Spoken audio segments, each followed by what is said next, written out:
So what's up, everybody? Today it's a rainy, drizzly day in the middle of October, and we are out here in Shawnee, Oklahoma, about a 3-hour drive from Dallas, and we're going to be looking at a 1970 Chrysler 300. Supposedly this has some history with a celebrity, a singer of some sort, and on top of that, the guys at Red Door MOPARs actually found it for me, and it's not even 3 miles down the road from where we bought that Jaguar out of the underground water basement. So, you know, that's how things happen. We were here and we could have got it then, but now we're here. We're going to try to get it now. Let's go see. Check it out. We got a lot going on. I went out and picked up 3 different buys, a lot of things happening, and I'm pretty excited. So if you like it, make sure you subscribe. But check this out. Woo!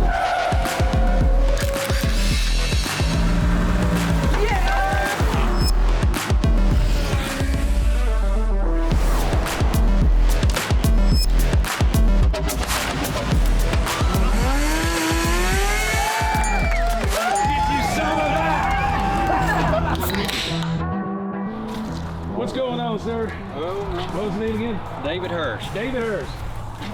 Robert. How you guys doing? So this is it. 300, huh? That's it. That's a big hoss. Yeah. She's been parked in here for about 25 years. 25 years right here, huh?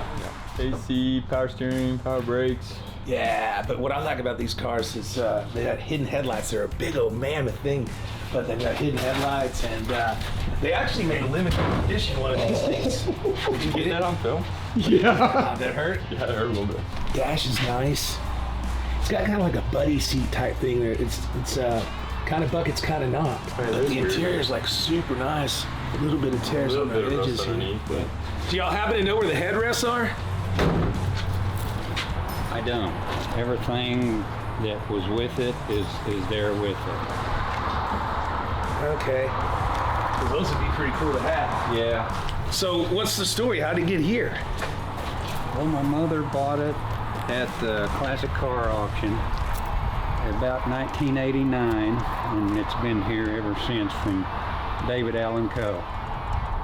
Now he's like a singer, right? Yes. What does he sing? Country. What's the country about? Yeah. David Allan Coe. I have to look that up. Yeah. That might be a generation right before me. Huh. You graduated in '87, so not really. What do you mean? Not really. You're old. What did he sing? Country. What kind of country? What's he famous for? I don't know. Some of the older country music. You want to play something for you? Yeah, do it. Oh, I know this song. You never call me by your name. Hey there, man. Richard. Here you go. You're Richard, right? Yes, ma'am. Richard Ronch. How you doing?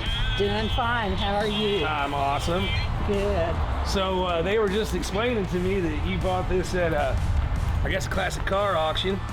Yes. And it belonged to, I guess, a famous singer, David Allan Coe. Yeah. That's pretty neat. Right. That's right. Did you get to Hi, drive it boys. around much, or Did what? did you drive it around much? No. Really? I didn't drive it around any. I just saw it and I wanted it. So you just put So it there? I just bid on it and bought it. Well, that's awesome. So it's basically just got parked right there, or what? Oh, I've driven it some Okay. since then. Yeah. Alrighty. Yeah. When do you think And the last time was? I think the last time was in a parade at Okmulgee. It looks like it was last tagged in 2011. Oh, I have a tag for it now. Oh, It's you- probably inside. I've always kept the tag up on it. So other than when you Insurance and parked it, everything. it ran and drove, so probably with just the normal gas and carburetor rebuild and stuff like that, should fire up, huh? Yes, it should. It has been sitting now for maybe 10 years. Okay. What's it gonna take to buy it? Who am I dealing with? Both of us. What do you guys think is fair? I think I'd have to have at least 12.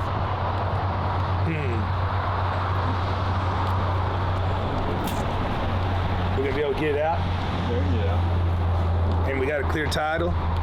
Yep. And it's ready. I know, right? You're ready. You need more room to store stuff, it looks like. That's right. We need more room. All right, man. Well, usually I try to go to 10, but I'm feeling generous today, so we're gonna call it 12,000. Okay. Awesome. Thank you. Right on. Now the hard part begins for us. I got to give you money, which I cherish greatly, and then Yes. Then we got to figure out how to get this thing aired up. All righty, ma'am. Wow. There is $12,000 in cash. Now you make sure you go in and sit down and count that. I'm gonna have to count it. Yeah, you got to. My mom said count your money even at the bank. Yeah, that's right. Girl, they might have had an off day or something. Oh my goodness. And then we'll let you do that, and we're going to work on I'll getting let it you count it. getting aired up and see if we can ease her out of there. I got to ask though, what did you pay for it when you bought it? You really want to know? Yes, ma'am. $2,800. But that was 30 some years ago. Yeah, that was Yeah. a long, long time ago. That was probably high dollar for it back then. Yeah. That's really awesome. It Well- was 89, wasn't it? yeah, it was in '89, and it was the last car that went through, and a lot of the people had gone. Had already gone. Yeah. You got to stay. You got to be the first one there and the last one to leave. You're going to get any good deals. That's right. That's right. So. All right. What's so up I with got the? the good one. What's up with the Lincoln poking out Well, down we there? want to Let's take a look We're at wanting that. to sell that one too. Now I know I got to start at 2,800. It's a one owner original. Mother bought it brand new off the showroom floor.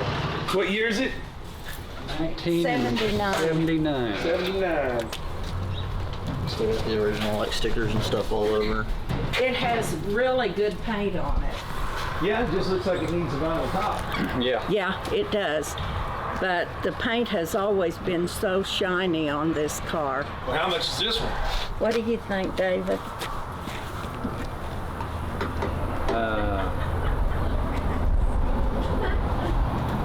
8,000. I passed on one of these the other day, well, about 6 months ago, and it had 22 original miles on it. And I didn't buy it at 20. And it was absolutely flawlessly perfect. So, I don't know, you get this one out, you clean it up, you might do better on the internet than with me. Because it's pretty cool, but vinyl top's gonna cost, $1,500. Get her cleaned up, some correct wheels or correct tires on it because those are date coded. Yeah. And if the body and everything cleans up, it's still got the cloth interior. So Would be your offer on I don't know if I even want to offer to tell you the truth. Let me do a little bit of searching while I'm it. All right. loading this one up and think about it. I'll take a look on the old map, but these things are kind of almost worth more in scrap than. Yeah. They're cool though. I mean, when they run right, they drive like Yeah. perfect. Look at this. Even this ain't no Oklahoma beer though, is it? I don't know. It's live. There's a Thank Chrysler. you. Cheers. Guess Chase is driving home. Is that one of your phones? What is this for? Oh, you want me to sign your shirt? Yes, Yes, please. ma'am, I can do that. The beer can doesn't work until it's dry and empty because the condensation won't stick. And she has had that. Oh my There we go. goodness. How old is Excellent. that shirt, Cassie?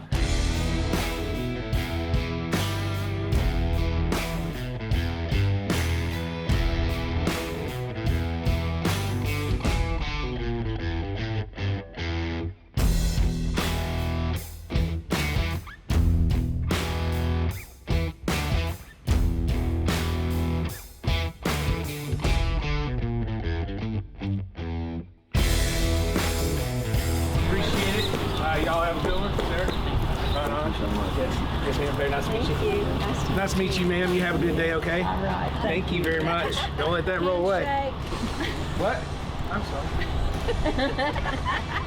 All right, here we go. You guys be careful. We will. I think the rain's gonna clean it off for us. Get in the truck, Millennial. Okay, so in the 60s, my dad was a big Chrysler guy. Wow, would you look at that? Sure smells like old gas. This is a Phipps special right here. Ramp off the fuel line, put some go-go juice on it and power. Let's see what we got. So you want to go down for that too? That sounds cool. Then we bring it around. Be cool. We're getting a 70 Charger RT 440 4-speed delivered. Now, before you get all excited, that's not what it is on the numbers. It's not a numbers matching car, but somebody back in the 80s did make it a true RT clone with a 440 and a 4-speed, and it's supposed to be a nice car. Now, what scares me the most is I got it out of New Hampshire, and the people's idea of rust up in the Northeast as opposed to ours down here in Texas is drastically different. Like in the Northeast, they might say, oh, it's got a little rust on the back quarter. And to us, that means it's got a few pinholes and maybe the bottom 2 inches is missing. In the Northeast, that means the quarter is missing. Like the entire quarter is gone. So I'm a little nervous on this because I just bought it on a few pictures. Super cool cat up there. He's got some stuff going on there that's really, really cool. We'll talk about that in a little bit. Right now, I just want to see if I got a good car or not. It's a pretty cool car. I haven't seen it off the truck yet, and it came with a flat tire. You know, when we bought it, it had 4 good tires, and I guess we lost one on the road somehow. Who knows? We'll get it in. We'll get it taken care of. Like I said, it's all in day. Is it still filming? It is. Is there film in the camera? Yeah. Okay. Can you get a close-up? I'm getting pretty close. Dude, all you're getting is my gray hairs.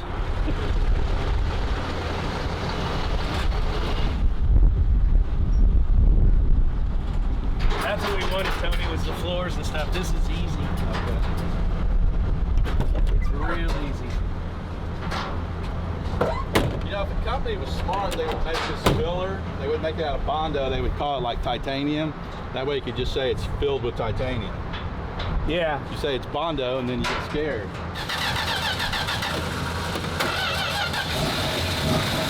There we go.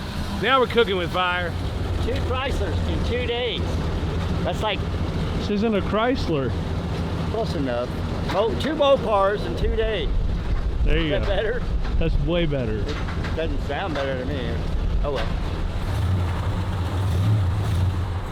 Let's pull it in.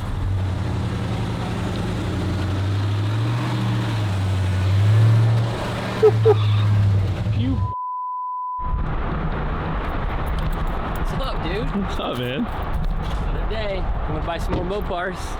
What are you picking up today? 70 Charger. Let's We'll see see. it. Let's go check it out. What's up, Bibbs? You finally got those other 2 off your truck? How you doing, bud? Yeah, finally, yeah. Finally got some air in the tire. That's cool. 7300 convertible. Yeah, the inside's Triple white. other than the plastic. Yeah. That's cool. I know. I come here to see a Charger and I'm like, oh, a 300. It's a real solid car. Interior's super clean. We just picked it up. It runs and drives, so I'll make you a 2 for 1 deal. A little bit out of our wheelhouse. But here's the Charger. Yeah. Yeah. It's pretty much as described on the picture. It's got some mud in it and shit, but underneath is real clean. You know these things better than I do, so I'll just let you decide. So someone went pretty was far a- to make this an RT clone because they even put like the wood grain on the dash. They put a tack in it. That's like, what I look at noticed too. that. They went Yeah. crazy. I think the car was burnt orange originally. Looks like it looks like it was. That paint looks like it was achieved, man. Yeah, that looks like it was burnt orange originally, and then like underneath the glove box is all Probably burnt orange. so So much it looks better. like it was all burnt orange, and then they painted it all. Which is actually that burnt orange and burnt orange combo is actually pretty common with these. I want to kind Is that the... Wow, you got Oh, that's like the wood grain. Yeah, The They never put it on, huh? plastic on the dash. What do you look for under here? A motor? Yes. Well, typically just to make sure that it hasn't been smacked and there's no like crazy wrinkles or Well- anything like that. Yeah, it really depends on who fixed it, right? Yeah, exactly. Door gaps aren't terrible and stuff, fender gaps, so it doesn't look like it's ever been hit. And then obviously just these front frame rails, which look nice on this car. Yeah. Coming from back east, we're just a little towed a lot. leery about the rust, because Oh yeah, that Vermont right here? yeah, not a it's good- like typically when Richard sent me pictures, I'm like, man, I hope this thing's solid, but it looks like it actually is a good car. Like it was either kept in a garage forever. Solid Bondo. Oh, so check that out. So it's got, so that D right there, I don't know if you can see that. That D means it's a 1968 motor. Really? And then right here, this HP, if you can see that, making it worse. That right there means that it was a 440 out of a, oh, there you go. Out of a 300? No, it was probably actually out of a, like a Charger or another, any car that would have had a 440 that was an HP car, so like a Charger RT, a Cornet RT, something like that. And then the VIN number's in 68. This is a 70 model though, right? The car's at 70, yeah. This is a 33 two-barrel car originally though.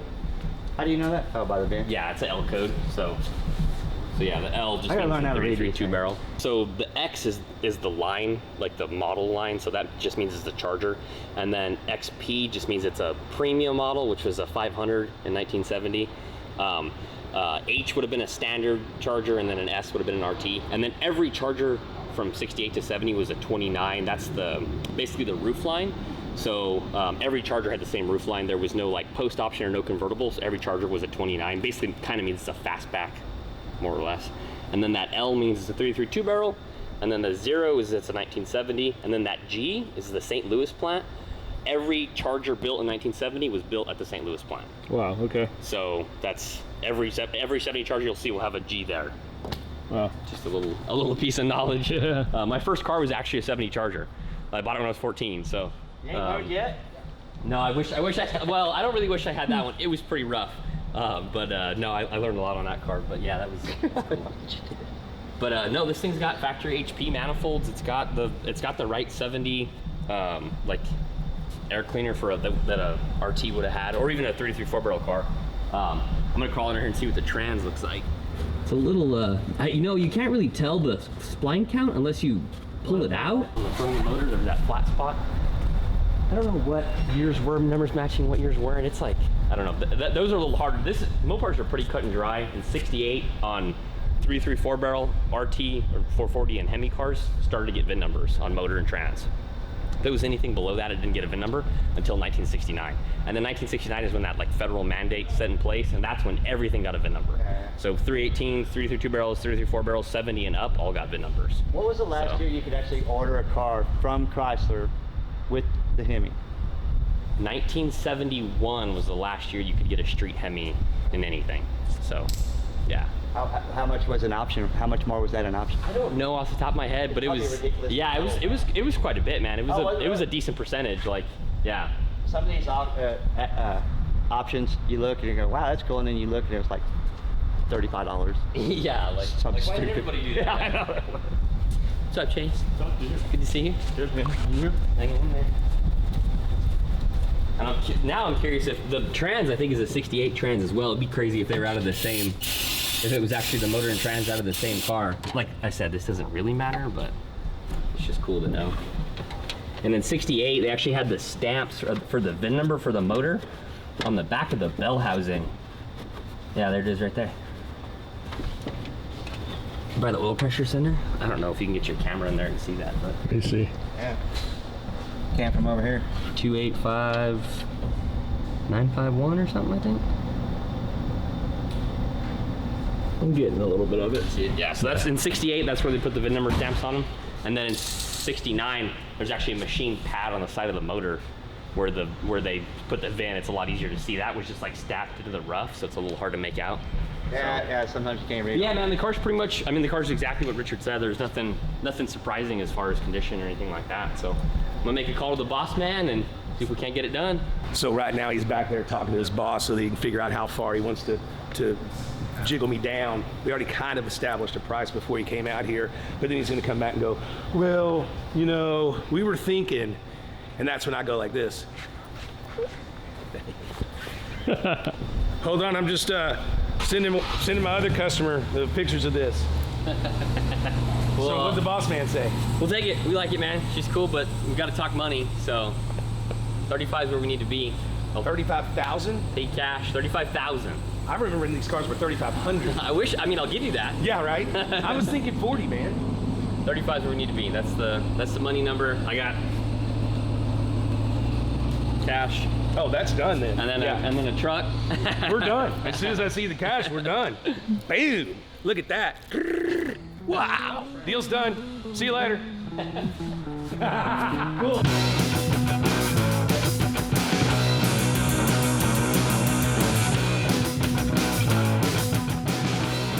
So look at this, man. We got a 1946 Chevrolet pickup truck. This is all complete. It looks like it's unrestored. It's been set for a long time here in Texas. I like this. I like it because there's no rust on it. It's fairly complete. This thing right here is a second bumper. They did this a lot back in the day. Here's the original bumper. This guy saved all of this guy. Although it doesn't look good, they saved the truck. I like this here. How much did you pay for it? So I got this truck and I got this truck for $2 grand. $1,000 a piece, but I really paid probably $2 grand on this truck and got that one for free. So these came out of Ennis, Texas, just about an hour away from here. And this one right here, I'm not sure what we're going to do with it. Right now, it looks pretty cool just sitting here, you know. It's on. I mean, it could be yard art if you wanted to, but it's really solid, man. From what I've seen anyway on this side. Let's see what the other side looks like. Yeah, this thing was sat in a field. And of course the tires, you know, they kind of take the toll that way, but look at all this. This is what you call patina. When you say, when you're looking for patina, this is it, buddy. It's original paint just kind of flaking off and fading away.